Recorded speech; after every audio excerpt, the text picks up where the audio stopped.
Geography affairs में आपका स्वागत है। India people and economy class 12 geography का चैप्टर 4 ह्यूमन सेटलमेंट को इस वीडियो में हम शुरू करने वाले हैं। इस वीडियो को शुरू करने से पहले मैं आपको बता दूं कि हमने अपने इस चैनल में 1, 2, 3 chapters India people and economy के ऑलरेडी अपलोड कर दिए हैं। तो अगर आपने अभी तक वो नहीं देखे हैं तो उनको आप पहले देख लीजिए, क्योंकि ये चैप्टर उन्हीं चैप्टर का बेस होने वाला है।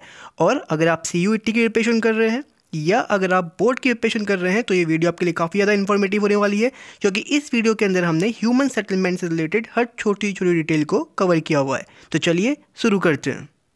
तो सबसे पहले सेटलमेंट, ह्यूमन सेटलमेंट क्या होता है? तो ह्यूमन सेटलमेंट का मतलब होता है cluster of dwellings of any type और size where human being lives. ठीक है ना, किसी भी साइज का किसी भी टाइप की जगह जहाँ पे ह्यूमन बीइंग रहते हैं is known as human settlement. Okay, इसके बाद सेटलमेंट जो है वो अलग अलग साइज़ के भी हो सकते हैं, अलग अलग टाइप के भी हो सकते हैं, राइट। यानी कि कहीं पे सेटलमेंट ज़्यादा हो सकता है, लोग ज़्यादा हो सकते हैं, कहीं पे कम हो सकते हैं। टाइप मतलब कि कहीं पे अलग तरीके की हाउसिंग होगी, कहीं पे अलग तरीके की हाउसिंग होगी, कहीं पे अलग तरीके का पैटर्न देखने को मिलेगा। Okay, they range from hamlet to metropolitan cities, मतलब एक कुमड़ा जैसा जहाँ पे 1-2 लोग रहते हैं, 1-2 फैमिलीज रहती है, या एक मेट्रोपॉलिटन सिटीज़ जहाँ पूरा शहर रहता है, वही बहुत बड़ा शहर। ओके, तो जो सेटलमेंट है वो अलग अलग टाइप के हो सकते हैं, लेकिन चाहे जिस टाइप के भी हो वो होंगे सेटलमेंट ही, जहाँ लोग रहेंगे। ओके, इसके बाद with size the economic character and social structure of settlement changes. ठीक है ना, विद साइज के बढ़ने के साथ जो उनका इकोनॉमिक कैरेक्टर है ना, जो इकोनॉमिक एक्टिविटीज़ वहाँ होती है वो भी चेंज हो जाती है और सोशल स्ट्रक्चर भी चेंज हो जाता है। So do its ecology and technology. The scarcely located small settlement are called villages. Okay, specialized in agriculture. ठीक है, जो विलेजेस वगैरह होते हैं किसमें स्पेशलाइज होते हैं? एग्रीकल्चर में और प्राइमरी एक्टिविटी में। ठीक है, ये किस तरीके का सेटलमेंट हो गया? ये हो गया विलेज सेटलमेंट। ओके, इसके बाद दूसरा है on the other hand there are fewer but larger settlement which are term at urban settlement. ठीक है ना, कुछ क्या होते हैं? अर्बन सेटलमेंट होते हैं, कुछ क्या होते हैं? हमारे विलेजेस होते हैं। विलेजेस में क्या होता है? मैक्सिमम एग्रीकल्चर वगैरह होता है। ठीक है, और शहर में क्या होता है? अर्बन सेटलमेंट में क्या होता है? मैक्सिमम सेकेंडरी या और टर्शरी एक्टिविटी होती है। ठीक है, सेकेंडरी और टर्शरी एक्टिविटी कहाँ होती है? अर्बन एरियाज में। ओके, अब आगे बढ़ते हैं। इसके बाद तो बेसिक डिफरेंस क्या होता है भाई रूरल और अर्बन सेटलमेंट में, उसको समझ लेते हैं। तो सबसे पहले जो रूरल सेटलमेंट है डिराइव देयर लाइफ सपोर्ट और basic economic need from the land based primary economic activities. Please remember this. ठीक है ना, जो रूरल सेटलमेंट है, ठीक है ना, उनकी जो बेसिक इकोनॉमी होती है, ठीक है, जो लाइफ सपोर्ट करने वाली चीज़ें होती है वो उनकी लैंड से जुड़ी हुई होती है, ज़मीन से जुड़ी हुई होती है। ओके ना, बेसिक प्राइमरी इकोनॉमिक एक्टिविटीज़। ठीक है, जबकि whereas urban settlement depend on the processing of raw material and manufacturing of finished goods and service sector. ठीक है ना, जो हमारा अर्बन एरियाज होता है वो किस पर डिपेंड करता है? रॉ मटेरियल की प्रोसेसिंग में या किसी तरीके की मैन्युफैक्चरिंग में। मैन्युफैक्चरिंग किस चीज़ की? फिनिश्ड गुड की। ठीक है ना, या सर्विस सेक्टर पे हमारा अर्बन एरियाज डिपेंड करता है। ओके, इसके बाद cities act as not of economic growth. ठीक है, provide goods and services not only to the urban dwellers, ठीक है, but also to the people of the rural settlement in return of food and raw material. ठीक है, तो जैसा कि हम लोग जानते हैं कि अर्बन एरियाज और रूरल एरियाज दोनों इंडिपेंडेंट वर्क नहीं करते हैं, दोनों एक दूसरे पे डिपेंड करते हैं। For example rural areas provide करता है क्या? रॉ मटेरियल या अदर गुड्स किसको? अर्बन एरियाज़ को। उसके बदले में अर्बन एरियाज रूरल एरियाज़ को फिनिश गुड या जॉब वगैरह प्रोवाइड करता है। ठीक है, और ये सब होता है किसके जरिए? ये होता है नोड्स को जोड़ने वाली चीज़, यानी कि ट्रांसपोर्ट के जरिए। ठीक है ना, ट्रांसपोर्ट और कम्युनिकेशन के जरिए ये चीज़ पॉसिबल हो पाती है। ओके, इसके बाद rural and urban settlement differ in term of social relationship. ठीक है, एटीट्यूड एंड आउटलुक, मतलब कि पहनावे से हम पहचान जाएंगे कि गांव का कौन सा, शहर का कौन सा, एटीट्यूड से या सोशल रिलेशनशिप से। ठीक है, जो गांव का व्यक्ति होगा उसका सोशल रिलेशन ज़्यादा अच्छा होगा in comparison to the urban area people. ठीक है ना, इसके बाद in urban areas on the other hand way of life is complex and fast and social relationship are formal. ठीक है, तो इसके बाद जो अर्बन एरियाज होते हैं वहाँ पे जो वे ऑफ लाइफ होती है क्या होती है? बहुत ज़्यादा कॉम्प्लेक्स और फास्ट होती है। ठीक है ना, लोगों को एक दूसरे से ज़्यादा मतलब नहीं होता है, क्योंकि वो अपनी ज़िंदगी में काफ़ी ज़्यादा उलझे होते हैं। ठीक है, इसके अलावा जो सोशल रिलेशनशिप होते हैं वो क्या होते हैं? फॉर्मली होते हैं उनके पास। ठीक है ना, बहुत ज़्यादा जुड़े हुए नहीं होते और लोगों से। ठीक है, तो इतना समझ गए ये क्या है हमारा डिफरेंस है। ठीक है, आ सकता है एग्जाम पर्सपेक्टिव के लिए काफ़ी इंपॉर्टेंट है कि डिफरेंस बता दीजिए रूरल सेटलमेंट और अर्बन सेटलमेंट में क्या है। Okay, so hope you understand this. इसके बाद आगे बढ़ते हैं। इसके बाद है हमारा टाइप्स ऑफ रूरल सेटलमेंट। ठीक है ना, रूरल सेटलमेंट के टाइप्स क्या क्या होते हैं? तो types of rural settlement are determined by extent of buildup area and inter house distance. ठीक है ना, टाइप को हम कैसे देखते हैं? जैसे बिल्डअप एरिया यानी कि कैसे घर बने हुए हैं वहाँ पे। ठीक है ना, इस आधार पे हम जो हमारे रूरल एरियाज है उनको डिवाइड करते हैं, या इसके अलावा जो घरों के बीच की डिस्टेंस है, ठीक है ना, उसके आधार पर भी हम डिवाइड कर सकते हैं। कैसे? थोड़ी देर में देखेंगे। ठीक है, they are various factors and condition responsible for having different type of rural settlement in India. बहुत तरीके की कंडीशंस हैं, ठीक है ना, जिनके वजह से हम रूरल सेटलमेंट को क्या कर सकते हैं? डिवाइड कर सकते हैं, या जो रिस्पॉन्सिबल है उनके वैसा होने के पीछे। जैसा पहला है फिजिकल फीचर्स, ठीक है, nature of terrain, altitude, climate, availability of water. भैया सीधी सी बात है कि यहाँ पे ऊंचाई वाली जगह होगी पहाड़, वहाँ पे लोग कम रहेंगे, ठीक है ना। फिजिकल फीचर्स, जहाँ पर प्लेन जगह होगी वहाँ पर लोग ज़्यादा रहेंगे, ठीक है ना। जहाँ पर क्लाइमेट अच्छा होगा, ठीक है, वहाँ पर लोग ज़्यादा रहेंगे। जहाँ पर क्लाइमेट बेकार होगा वहाँ पे क्या है, लोग कम रहेंगे। ये क्या हो गया, फिजिकल फीचर्स। इसके बाद कल्चर एंड एथनिक फैक्टर्स, वो क्या हो गए, जैसे सोशल स्ट्रक्चर है हमारा, ठीक है, कास्ट एंड रिलीजन, इसके आधार पर भी लोग रहते हैं कि किसी पर्टिकुलर जगह पे कोई पर्टिकुलर कास्ट ज़्यादा रहती है या कोई रिलीजन ज़्यादा रहता है, किसी अलग जगह पे दूसरा कास्ट एंड रिलीजन ज़्यादा रहता है, ठीक है ना। ये क्या हो गया, कल्चर एंड एथनिक फैक्टर्स हो गए। इसके बाद सिक्योरिटी फैक्टर्स, जैसे defence against thief and robberies, ठीक है ना। कोई पर्टिकुलर विलेजेस होते हैं जो माउंटेन के टॉप पे बने होते हैं, क्यों, या हिल के टॉप पे बने होते हैं, क्यों, क्योंकि उनको खतरा होता है कहीं से, रॉबर्स से, ठीक है ना, या जो थीप वगैरह होते हैं उनसे खतरा होता है, तो उसके लिए वो लोग घर कहाँ बनाते हैं, छोटी ऊंची चोटी पे बनाते हैं या आइलैंड में बनाते हैं। तो वो क्या हो गया, आपके सिक्योरिटी फैक्टर्स हो गए, ठीक है। तो इन 3 फैक्टर्स को याद रखना जो रूरल सेटलमेंट को डिटरमाइन करते हैं, ओके। इसके बाद rural settlement in India can broadly B put into 4 types. पहला है क्लस्टर, एग्लोमरेटेड, न्यूक्लिएटेड, दूसरा है सेमी क्लस्टर और फ्रेगमेंटेड, तीसरा है हेमलेटेड, चौथा है आपका डिस्पर्स और आइसोलेटेड, ओके। अब आगे इनको समझते हैं कि ये 4 क्या होते हैं, ठीक है, इनके बारे में डिटेल में देखते हैं, ओके। तो आगे बढ़ते हैं। तो पहला है क्लस्टर सेटलमेंट। तो क्लस्टर सेटलमेंट क्या होगा, जैसे आप ये पिक्चर में देख पा रहे हैं कि लोग क्या बहुत पास पास रह रहे हैं, ठीक है। जैसे गांव का एरिया है, यहाँ पे बाकी जगह पे लोग खेती वगैरह कर रहे हैं, यहाँ पे हर जगह पे, और बीच में क्या है, उन लोग रहने लग गए हैं, ओके। ये क्या हो गया, आपका क्लस्टर सेटलमेंट हो गया, ओके। तो क्लस्टर सेटलमेंट में क्या होता है, यहाँ पे जो घर होते हैं वो क्या होते हैं, बहुत ज़्यादा कॉम्पैक्ट होते हैं और क्लोजली बिल्ड होते हैं, ठीक है ना, पास पास बने हुए होते हैं, okay. In this type of villages the general living areas is distinct and separate from the surrounding farm, barns and pastures, okay ना। इसके बाद the closely build up area and is intervening street present some recognisable pattern और geometric shape such as rectangle, radial, linear etcetera.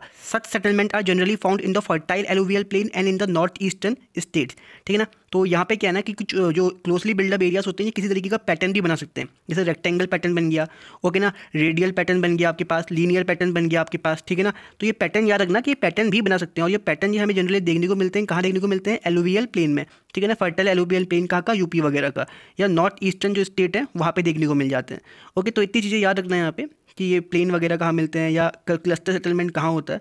तो इसको आगे और देखते हैं। Sometime people live in the compact villages for security. कुछ समय जो लोग होते हैं वो सिक्योरिटी की वजह से, यहाँ पर भी हो सकता है कि लोग सिक्योरिटी की वजह से रहते हो, क्योंकि कुछ लोग यहाँ रह रहे हैं, कुछ यहाँ रह रहे हैं, कोई यहाँ रह रहे हैं, कोई यहाँ रह रहे हैं, तो चोर वगैरह का डर रहता है, ठीक है ना। तो यहाँ पर अगर साथ में रहेंगे तो यहाँ पे खुद से एक दूसरे की मदद कर सकते हैं, ओके। तो sometime people live in the compact villages for the security और defence reasons such as in Bundelkhand region of central India, ठीक है ना। भाई सेंट्रल इंडिया के अंदर बुंदेलखंड रीजन है एक, ठीक है ना, जहाँ पे लोग कैसे रहते हैं, कॉम्पैक्ट रहते हैं। क्यों रहते हैं, डिफेंस रीजन से, याद रखना। या इसके अलावा नागालैंड भी, ये एग्जाम्पल है, डायरेक्ट एनसीईआरटी से है, एग्जाम में पूछ सकता है, याद रखना इन चीज़ों को, ओके ना। In Rajasthan scarcity of water has necessitated compact settlement for maximum utilisation of available water resources, ठीक है। राजस्थान के अंदर जो पानी की कमी होती है, इसके वजह से क्या हुआ कि लोग मजबूर हो गए कॉम्पैक्ट सेटलमेंट में रहने के लिए for maximum utilisation of available water resources. ये समझ में आई बात को कि लोग क्या करते हैं, जैसा कुंडे जैसा बना दिया या इसके किनारे रहने लग गए, ठीक है ना, कोई जैसे कुआं जैसा बना दिया, इसके पास में रहने लग गए ताकि पानी वानी उनको आराम से मिलते रहे, ठीक है ना। बहुत दूर दूर रहेंगे तो वाटर की अवेलेबिलिटी नहीं हो पाएगी, ठीक है, अलग अलग जगह पर इन्वेस्टमेंट नहीं कर सकते हैं। होप कि you understand about this cluster settlement क्या होता है। अब आगे बढ़ते हैं। इसके बाद दूसरा है सेमी क्लस्टर सेटलमेंट। तो सेमी क्लस्टर सेटलमेंट क्या होता है, तो सेमी क्लस्टर्ड और फ्रेगमेंटेड सेटलमेंट में result from the tendency of clustering in an restricted area of disperse settlement. इसके अलावा more often such pattern are also result from the segregation और fragmentation of large compact villages, ठीक है ना। कुछ pattern generally भी हमारे पास फ्रेगमेंटेड होते हैं, ठीक है ना, उनकी फिजिकल रीजन्स की वजह से, या कुछ जनरल रीजन की वजह से भी होते हैं कि कोई कॉम्पैक्ट विलेजेस है, कोई उसके आउटर में रहना चाह रहा है क्योंकि यहाँ पर रहना उसको पसंद नहीं है, एक्सेट्रा एक्सेट्रा रीजन की वजह से।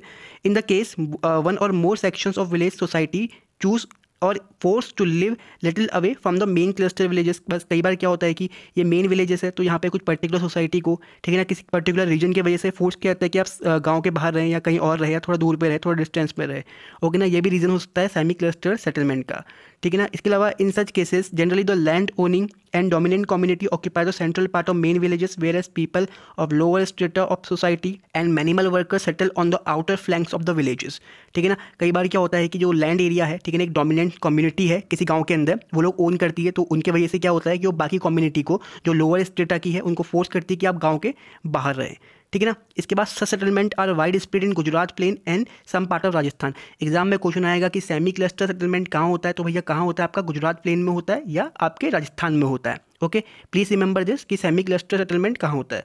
इतना समझ गए। अब आगे बढ़ते हैं। इसके बाद है आपका हेमलेटेड सेटलमेंट। तो हेमलेटेड सेटलमेंट को समझ लेते हैं। तो हेमलेटेड सेटलमेंट क्या होता है कि sometimes settlement is fragmented into several unit physically separated from each other bearing a common name. ठीक है ना। तो क्या होता है कि कई बार जो सेटलमेंट होते हैं वो फिजिकली सेपरेट हो जाते हैं आपके, कि मतलब कुछ फिजिकल रीजन की वजह से सेपरेट हो जाते हैं। तो यही क्या होते हैं आपके हेमलेट सेटलमेंट होते हैं। तो इनके कुछ कॉमन नेम होते हैं हमारे लोकल एरियाज में, उनको हम बोलते हैं पन्ना, पारा, पाली, नागला, धानी एक्सेट्रा। ठीक है, in various part of country. Okay ना। इसके बाद जो segregation of large village is often motivated by social and ethnic factor. जो इनका सेग्रीगेशन होता है, ठीक है ना, अलग अलग जगह पर रहते हैं, इनके पीछे रीजंस क्या होते हैं, सोशल और एथनिक फैक्टर्स होते हैं। ठीक है, such villagers are frequently found in the middle and lower Ganga plain. ठीक है, आपको मिडिल और लोअर गंगा प्लेन में देखने को मिलेंगे। याद रखना, हेमलेटेड सेटलमेंट कहाँ देखने को मिलते हैं, मिडिल या लोअर गंगा प्लेन में। इसके अलावा छत्तीसगढ़ में या लोअर वैली ऑफ हिमालय, जो लोअर वैली ऑफ हिमालय है वहाँ देखने को मिलेंगे, छत्तीसगढ़ में मिलेंगे, या middle and lower Ganga plain में मिलेंगे। कौन से सेटलमेंट, हेमलेटेड सेटलमेंट। ठीक है, लोकल नेम क्या है इनके, पन्ना, पारा, पाली, नागला, धानी। याद रखना, एग्जाम के लिए इंपॉर्टेंट है ये चीजें। ओके, इतना समझ गए, आगे बढ़ते हैं। इसके बाद नेक्स्ट है डिस्पर्स सेटलमेंट। तो डिस्पर्स सेटलमेंट क्या होता है भाई, डिस्पर्स और isolated settlement pattern in India appears in the form of isolated herds और hamlets of few herds in remote jungles और स्मॉल हिल्स और farm pastures of the slope. ठीक है, ये जो डिस्पर्स सेटलमेंट होते हैं, ठीक है, इनका मतलब क्या है कि कोई घर यहाँ पर है, कोई यहाँ पर है, कोई यहाँ पर है, कोई यहाँ पर है। ठीक है, सपोज करो कि ये पहाड़ है, ठीक है ना, पहाड़ में कोई लोग यहाँ रह रहे हैं, कोई यहाँ रह रहे हैं, कोई यहाँ रह रहे हैं, कोई यहाँ रह रहे हैं, मतलब चिपक चिपक कर रह रहे हैं, बहुत दूर दूर रह रहे हैं और बहुत बड़ी लैंड होल्डिंग है उनके पास। ठीक है ना, ऐसे सेटलमेंट कहाँ मिलते हैं, जंगल वगैरह में या स्मॉल हिल्स में। ठीक है ना, जो फार्म वगैरह होते हैं, ठीक है ना, वहाँ देखने को मिलते हैं। ओके, इसके अलावा extreme dispersion of settlement is often caused by extremely fragmented nature of the terrain and land resources based on the habited areas. अब जैसे कि पहाड़ वगैरह में क्या होता है ना कि लोगों के पास जमीनें बहुत ज़्यादा हो जाती है, तो कोई पर्सन यहाँ रहता है, कोई बहुत दूसरे पहाड़ में रह रहा है, कोई दूसरी जगह पर रह रहा है। ठीक है ना, तो यहाँ पर लैंड एरिया कम है और ज़मीन ज़्यादा है। ठीक है ना, कोई तो यही क्या फिजिकल फीचर्स है जिनकी वजह से ये इतना दूर रह रहे हैं। Hope you understand. इसके बाद मैनी एरियाज ऑफ मेघालय हो गया, आपका उत्तरांचल हो गया, उत्तराखंड जैसे कि, ठीक है ना, हिमाचल प्रदेश हो गया, केरला हो गया, यहाँ पे इस तरीके के सेटलमेंट बहुत ज़्यादा पाए जाते हैं। याद रखना, डिस्पर्स सेटलमेंट का पाए जाते हैं मेघालय, उत्तरांचल, हिमाचल प्रदेश, केरला में। ओके, रूरल सेटलमेंट को होप यू अंडरस्टैंड। इतना समझ गए तो आगे बढ़ते हैं। इसके बाद है अर्बन सेटलमेंट। अर्बन सेटलमेंट क्या है, हमारे अलग होंगे रूरल सेटलमेंट से। तो unlike rural settlement, urban areas या urban settlement are generally compact and larger in size. ठीक है ना, अर्बन सेटलमेंट क्या होते हैं, हमारे कॉम्पैक्ट होते हैं और लार्ज होते हैं साइज में।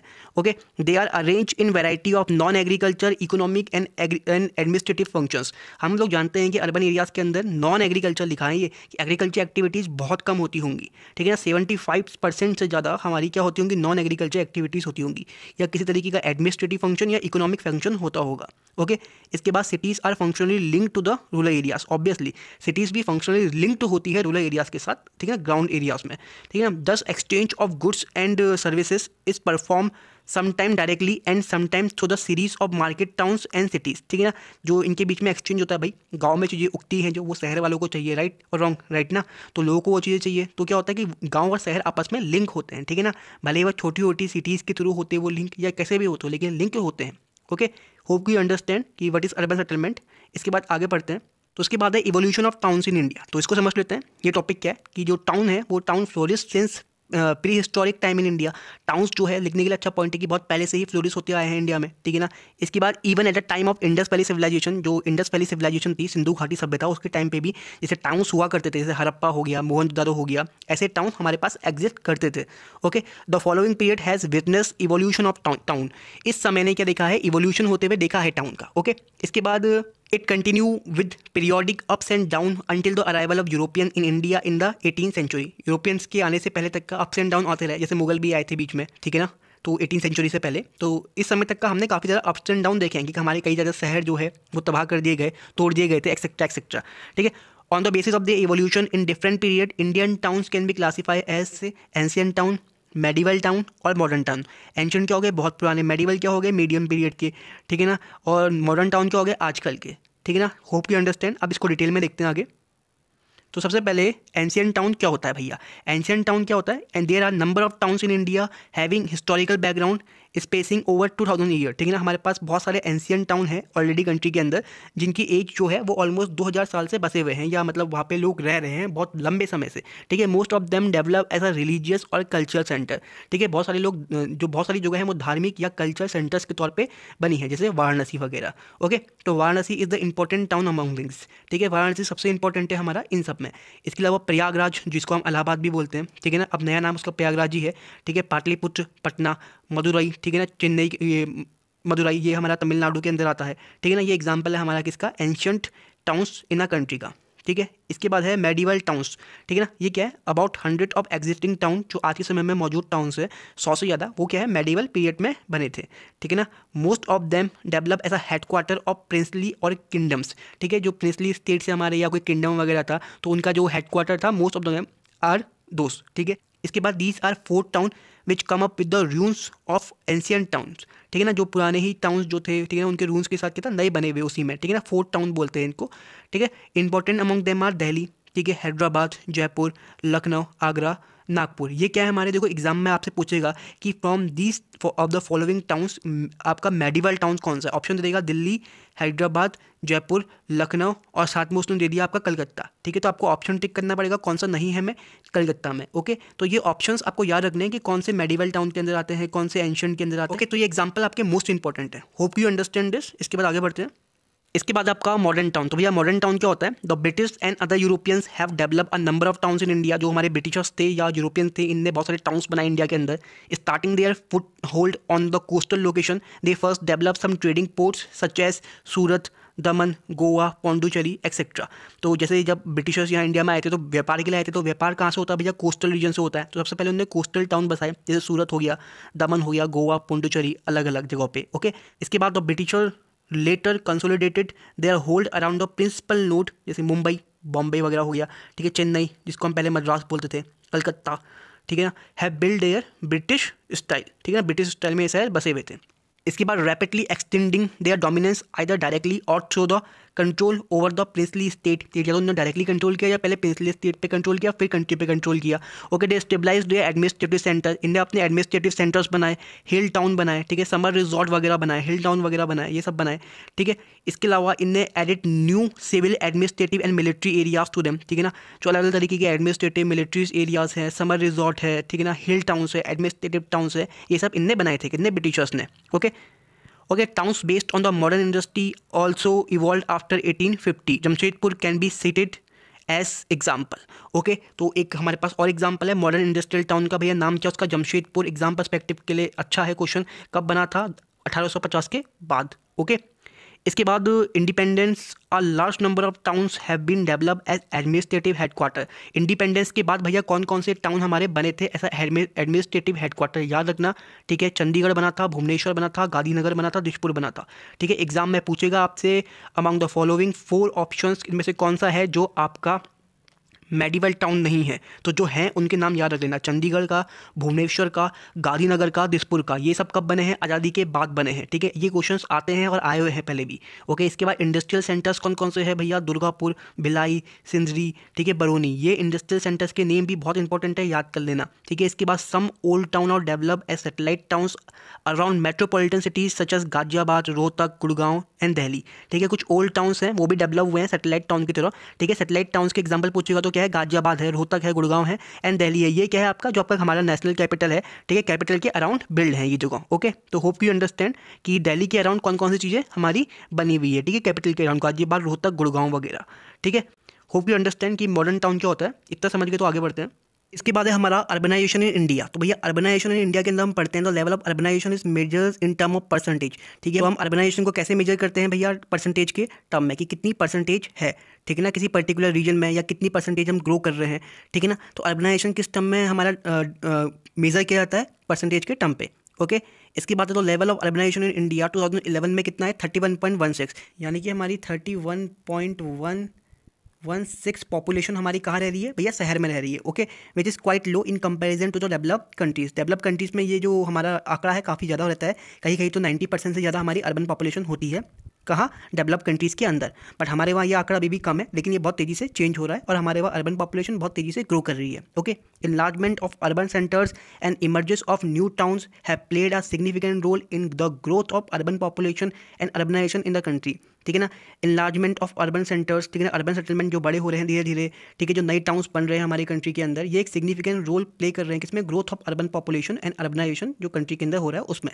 Okay, but the growth of urbanisation has slow down during the last 2 decade. ठीक है, बट पिछले कुछ 2 डिकेड जो है हमारे, ठीक है ना, 2001 के बाद स्पेशली, ठीक है ना, स्पेशली 1991 से बोल सकते हैं हमारे, इस समय पे क्या था, हमारा अर्बनाइजेशन धीरे धीरे कम होने लगा है। ठीक है ना, तो एक बार हम लोग इंडिया का जो ट्रेंड है अर्बनाइजेशन का 1901 से 2011 तक का उसको समझ लेते हैं। तो जो हमारी परसेंटेज है वो हमारी ग्रो हुई है। जैसे 1901 में हमारी 10% पॉपुलेशन कहाँ रहती थी, शहर में, फिर 10.29% हो गई 2011 में। ठीक है ना, और आज के समय में कितनी है, 31.16। 2001 की बात करेंगे तो 27.78%। ठीक है, 1991 की बात करेंगे तो 25.71। तो आज के समय में हमारी जो पॉपुलेशन ग्रोथ रेट है वो थोड़ी सी कम हुई है पहले की कंपैरिजन में।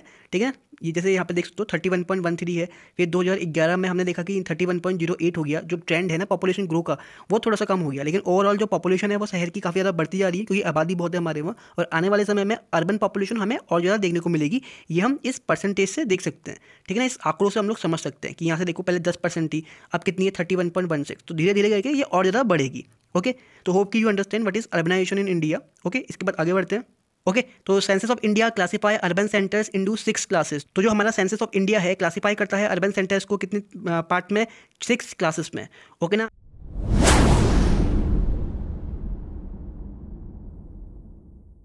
ना इसके बाद urban centres with population of more than 1 lakh is called a city और क्लास 1 टाउन। ठीक है ना, अर्बन सेंटर जिसकी पॉपुलेशन 1 लाख से ज़्यादा होती है, ठीक है, उसको हम क्या बोलते हैं, क्लास 1 टाउन बोलते हैं। याद रखना क्लास 1 टाउन क्या होता है, जिसकी पॉपुलेशन क्या है, 1 लाख से ज़्यादा है। ठीक है, कितनी है, 1 लाख से ज़्यादा है।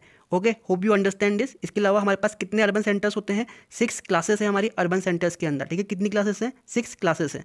ओके, इसके बाद है cities accommodating population size between 1 to 5 million. ठीक है, जहाँ 1 से 5 मिलियन के बीच में पॉपुलेशन है उसको हम बोलते हैं मेट्रोपॉलिटन सिटीज़। ठीक है, कोई पूछेगा मेट्रोपॉलिटन सिटीज़ क्या होती है भैया, तो एनसीईआरटी के अकॉर्डिंग आपको आंसर देना है, नेट में सर्च नहीं करना है। ओके, तो मेट्रोपॉलिटन सिटीज़ वो होती है जिसकी पॉपुलेशन 1 to 5 मिलियन होती है। इसके बाद मोर देन 5 मिलियन जिसकी पॉपुलेशन होगी उसको हम बोलेंगे मेगा सिटी। एग्जाम में आएगा व्हाट इज़ मेगा सिटी, तो जिसकी पॉपुलेशन क्या है, 5 मिलियन से ज़्यादा है, 5 मिलियन यानी कि 50 लाख से ज़्यादा है। ओके, इसके बाद एन अर्बन एग्लोमरेशन में consist of any one of the following 3 combination. Urban agglomeration के अंदर इन तीनों में से कोई एक चीज़ होती है। पहला है अ town and is adjoining urban outgrowth. ठीक है, एक टाउन हो सकता है, ठीक है, या उसके आसपास जो अर्बन आउटग्रोथ हो रही है वो हो सकता है। ठीक है ना, ओके।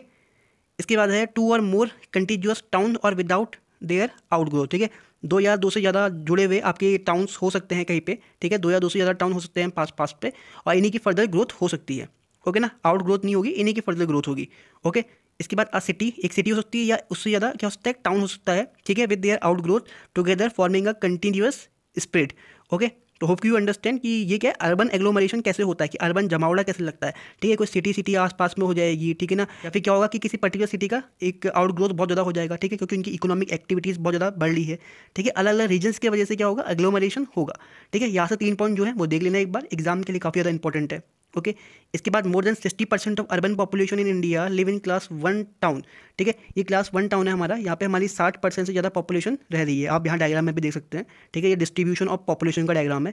इसके बाद out of 468 cities 53 cities urban agglomeration are metropolitan cities. ठीक है, 468 सिटीज़ में से 53 सिटीज़ और एग्लोमरेशन क्या है, मेट्रोपॉलिटन सिटीज़ है।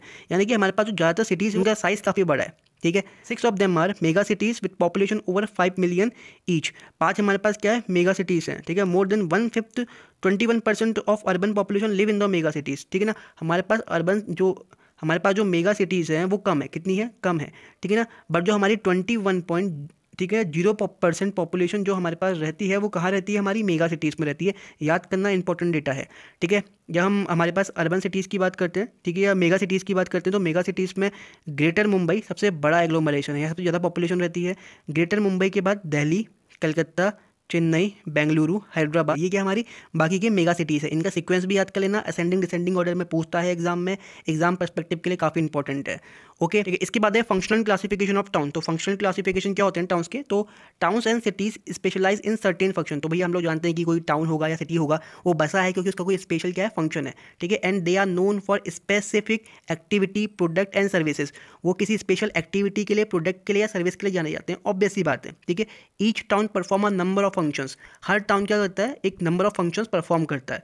Okay, on the basis of dominant और specialised function Indian cities and town are broadly classify as follows, ठीक है। जो उनके पास पर्टिकुलर फंक्शंस होते हैं ना, उनके बेसिस पे हम इंडिया के अंदर की मौजूद सिटीज़ को क्लासीफाई कर सकते हैं। तो वो देख लेते हैं। तो पहला है एडमिनिस्ट्रेटिव टाउन एंड सिटीज़। तो भैया एडमिनिस्ट्रेटिव टाउन्स एंड सिटीज़ क्या होती है? Town supporting administrative headquarters of higher order are administrative town, ठीक है। जो बहुत हायर ऑर्डर के जो रैंक संभालते हैं, ठीक है, जो टाउन सपोर्ट करते हैं काफ़ी हायर लेवल का एडमिनिस्ट्रेटिव हेडक्वार्टर्स को, वही क्या होते हैं, एडमिनिस्ट्रेटिव टाउन होते हैं, ठीक है। एग्जांपल क्या है इसके? चंडीगढ़, न्यू दिल्ली, भोपाल, शिलोंग, गुवाहाटी, ठीक है ना, इम्फाल, श्रीनगर, गांधीनगर, जयपुर, चेन्नई, ये क्या है, ये एग्जांपल है हमारे किसके, एडमिनिस्ट्रेटिव टाउन्स एंड सिटीज़ के। एग्जांपल याद रखना है इसके, रोज प्रैक्टिस करना है इनके एग्जांपल को बोल बोल के। तो ये एग्जांपल्स आपके आते हैं एग्जाम में, ये इंपॉर्टेंट बन जाता है, ठीक है, कि एडमिनिस्ट्रेटिव टाउन्स इनमें से कौन से हैं। ओके, इसके बाद है इंडस्ट्रियल टाउन। तो इंडस्ट्रियल टाउन्स कौन से हैं हमारे पास? मुंबई हो गया, सलेम हो गया जो हमारा तमिलनाडु में है, कोयम्बतूर हो गया, मोदी नगर हो गया, जमशेदपुर हो गया, हुगली हो गया, भिलाई हो गया, ठीक है ना। ये क्या है, हमारे इंडस्ट्रियल टाउन्स है, ठीक है। इनके एग्जाम्पल भी याद कर लेना। अब आगे बढ़ते हैं। इसके बाद आता है हमारा ट्रांसपोर्ट टाउन। तो भैया ट्रांसपोर्ट टाउन क्या होता है? जो किसी पर्टिकुलर ट्रांसपोर्ट के बीच में आ जाते हैं या कंट्री के कोस्टल रीजन में हो जाएंगे किसी ट्रांसपोर्ट पोर्ट के तौर पे, ठीक है। तो उनको देख लेते हैं। They may be port primarily engage in the export और इम्पोर्ट एक्टिविटी, ठीक है ना। इम्पोर्ट एक्सपोर्ट हो सकता है, पोर्ट वगैरह हो सकते हैं, जैसे कि कांडला हो गया, कोची हो गया, ठीक है, कोझिकोड हो गया, विशाखापट्टनम हो गया, एक्सेट्रा। या हब हो सकता है इनलैंड ट्रांसपोर्ट का। इनलैंड मतलब कंट्री के अंदर चलने वाले, जैसे आगरा जो ट्रांसपोर्ट के बीच में आ जाता है हमारा, धुलिया, ठीक है ना, मुगल सराय, इटारसी, ठीक है ना, कटनी, ये क्या हो गया, हमारे ट्रांसपोर्ट सिटीज़ हो गए। ओके, इसके बाद है हमारा कॉमर्शियल टाउन। तो भैया कॉमर्शियल टाउन क्या होता है? जो व्यापार के लिए जाना जाता है, जैसे कि towns and cities specialised in the trade and commerce, ठीक है ना, कैप्ट इन दिस क्लास। जैसे कलकत्ता हो गया, ठीक है, हमारा कॉमर्स सिटी है। सहारनपुर, ये भी क्या है, हमारा कॉमर्शियल सिटीज़ है। सतना हो गया, ये क्या है, हमारा कॉमर्शियल सिटीज़ है। ओके, इसके बाद है माइनिंग टाउन्स। तो भैया माइनिंग टाउन्स क्या होते हैं, ठीक है, these town develop in mineral rich areas, जैसे कि रानीगंज हो गया, ठीक है ना। हम लोग जानते हैं यहाँ पे जो माइनिंग वगैरह बहुत होती है, झरिया हो गया, दिग्बोई हो गया, अंकलेश्वर हो गया, सिंगरौली हो गया। तो जितने भी एग्जांपल्स है इसके नेम वगैरह हैं, याद करना जरूरी है। ओके, इसके बाद है गैरिसन कंटोनमेंट टाउन। तो भैया गैरिसन कंटोनमेंट टाउन नाम से ही बता रहा है कि मिलिट्री जैसे टाउन है, ठीक है। तो ये जो टाउन्स है हमारे, ये इंगेज है ऐसा garrison town such as Ambala, Jalandhar, ठीक है, माओ, उधमपुर, ठीक है। ये क्या हमारे एग्जाम्पल है इसके गैरिसन कंटोनमेंट टाउन के। तो होप यू अंडरस्टैंड। इसके बाद आगे बढ़ते हैं। उसके बाद है हमारा एजुकेशन टाउन। तो एजुकेशन टाउन के एग्जांपल जैसे कि रुड़की हो गया जो आईआईटी के लिए फेमस है, वाराणसी हो गया, ठीक है, अलीगढ़ हो गया, पिलानी हो गया, इलाहाबाद हो गया। तो ये सारी जगह क्या है ना, यहाँ पे किसी ना किसी पर्टिकुलर तरीके की एग्रीकल्चर यूनिवर्सिटीज़ है, ठीक है ना। तो ये उन पर्टिकुलर एग्रीकल्चर यूनिवर्सिटीज़ के लिए फेमस है। एक्सेट्रा में और एग्जाम्पल भी आते हैं, लेकिन जो एनसीईआरटी के अंदर लगे हुए हैं आपको वही याद करने हैं। ओके, इसके बाद है रिलीजियस एंड कल्चरल टाउन्स, जैसे कि वाराणसी हो गया, मथुरा, अमृतसर, मदुरई, पूरी, अजमेर, पुष्कर, ठीक है ना, तिरुपति, ठीक है ना, कुरुक्षेत्र, हरिद्वार, उज्जैन, ठीक है। ये क्या है हमारे, ये हमारे रिलीजियस एंड कल्चरल टाउन है। रिलीजियस एंड कल्चरल टाउन तो इजी है, हर किसी ने नाम सुना ही होगा इसका। इसके बाद टूरिस्ट टाउन जैसे फेमस है नैनीताल, ठीक है ना, मसूरी, शिमला, ठीक है, पंचमारी, जोधपुर, जैसलमेर, ठीक है, उद्योग मंडल, ठीक है, माउंट आबू, ठीक है। ये जगह कहाँ पर है और ये जगह किस चीज़ के लिए फेमस है पता होना चाहिए, टूरिस्ट के लिए फेमस है। ओके ना, तो इन टूरिस्ट टाउन्स के भी नाम याद रख लेना। एग्जाम में ये सारी चीज़ें यहाँ से क्वेश्चन आएगा, ठीक है ना। बाकी सब तो जनरल सेंस है, अब पर्टिकुलर क्वेश्चन जो बनता है यहीं से बनता है ना, कि यहाँ से 4 ऑप्शन उठा के दे देंगे, पूछेंगे कि इनमें से कौन सा टूरिस्ट टाउन है कौन सा नहीं है, ठीक है। तो यही बताना पड़ेगा आपको, ठीक है। इसके बाद तो cities are not static in their functions, ठीक है ना। कोई भी सिटीज़ जो होती है स्टैटिक नहीं होती है उनके फंक्शंस में। तो function changes due to their dynamic nature. जो सिटीज़ का डायनेमिक नेचर है, जो सिटीज़ बदलती रहती है ना समय के साथ साथ, वहाँ जो इकोनॉमिक एक्टिविटीज़ है चेंज होती रहती है, ठीक है ना। तो सिटीज़ क्या है, डायनामिक है, तो इनकी वजह से उनका फंक्शन भी क्या करता है, चेंज होते रहता है, ठीक है। Even specialise cities as grow into metropolis become multi functional, ठीक है ना।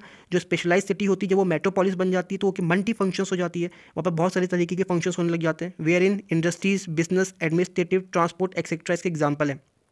ओके, ये सब क्या हो जाते हैं, इंपॉर्टेंट हो जाते हैं वहाँ पे। इसके अलावा the functional get so intertwined that the city can not be categorise into particular functions class. तो जो बड़ी सिटीज़ होती हैं वहाँ पे फंक्शंस क्या है, इतने ज़्यादा इंटरविंड जुड़ जाते हैं आपस में कि आप उनको अलग ही नहीं कर सकते हो, ठीक है ना, किसी पर्टिकुलर फंक्शंस के बेसिस में। ओके, तो होप कि यू अंडरस्टैंड दिस। इसके बाद एक्सरसाइज में बढ़ते हैं। तो एक्सरसाइज में हमारा पहला एमसीक्यूज है, which of the following towns is not located in the river banks. ठीक है, रिवर बैंक में नहीं आता भैया, कलकत्ता आता है, हुगली में आता है, ठीक है ना, पटना आता है हमारा गंगा रिवर में, आगरा भी आता है, भोपाल नहीं आता, ठीक है ना, भोपाल किसी पर्टिकुलर रिवर के किनारे नहीं आता। ठीक है, इसके बाद है which of the following not a part of definition of town as per census of India. तो भैया सेंसस ऑफ इंडिया के according 75% of population engage in the primary sector. ठीक है, टाउन के लिए ये तो नहीं होना चाहिए। मैं 75% पॉपुलेशन जो है इस नॉट हो सकता है, ठीक है ना, क्या हो सकता है, नॉट नहीं इंगेज हो प्राइमरी एक्टिविटी में। ठीक है ना, ये कंडीशन है, इनने क्या रहेगा कि हो इंगेज, तो ये क्या हो जाएगा, गलत हो जाएगा। ठीक है, सी वाला ऑप्शन। ओके, इसके बाद है in which of the following environment does not expect the presence of disperse rural settlement. भैया हमने पीछे बहुत सारे तरीके के रूरल सेटलमेंट पढ़े थे, तो इनमें से वो पूछा कि कहाँ पे जो डिस्पर्स रूरल सेटलमेंट है वो नहीं होता है, तो वो हमारा एलुवियल प्लेन ऑफ गंगा।